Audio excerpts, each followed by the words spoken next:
एक युवक ने शादी के कुछ साल बाद पिता से कहा वह विदेश जाकर व्यापार करना चाहते हैं। उसके पिता ने मंजूरी दे दी।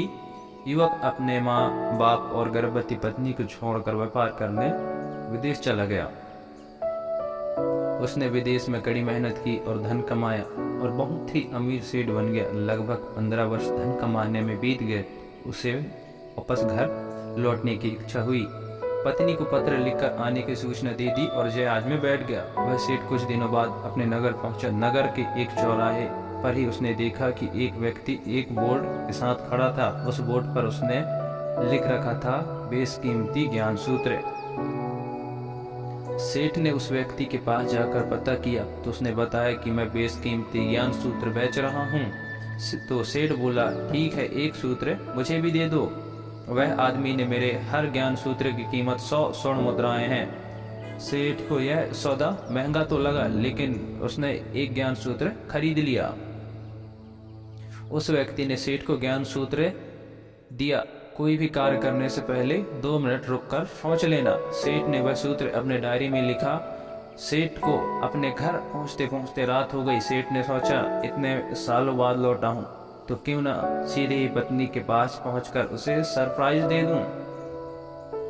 घर के चौकीदारों को इशारों से अंदर कुछ भी कहने से मना कर दिया और सीधे पत्नी के कमरे में गया। वहां का वह नजारा देखकर चौंक गया। उसने देखा कि उसकी पत्नी के साथ एक युवक सोया हुआ था। यह देखकर सेठ गुस्से से आग बबूला हो गया।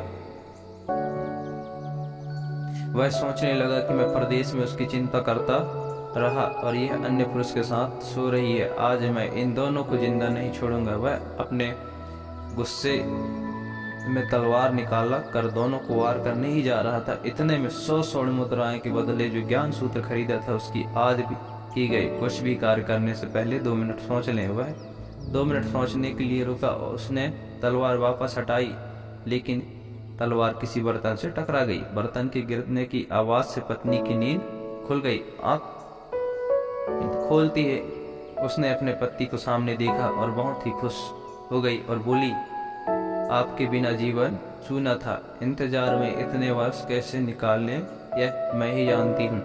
पत्नी ने इतना बोलकर पास सोए युवक को उठाते हुए बोला, बेटा उठ जा, तेरे पिताजी आए।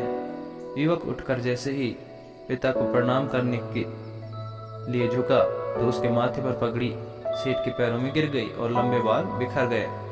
सेठ की पत्नी ने कहा, यह आपकी बेटी है, इसके सम्मान को कोई आंच न आए, इसलिए मैं इसे बचपन से ही पुत्र के समान पालन पोषण और संस्कार दिए हैं। यह सुनकर सेठ की आंखों में आंसू की धार बह निकली और उसने अपनी पत्नी और बेटी को गले लगा लिया और सोचने लगा, आदि आज मैं उस ज्ञान पर अमल नहीं किया होता तो आवेश में आकर कितना अनर्थ हो जाता। मेरे हाथों से मेरा ही निर्दोष परिवार खत्म हो जाता।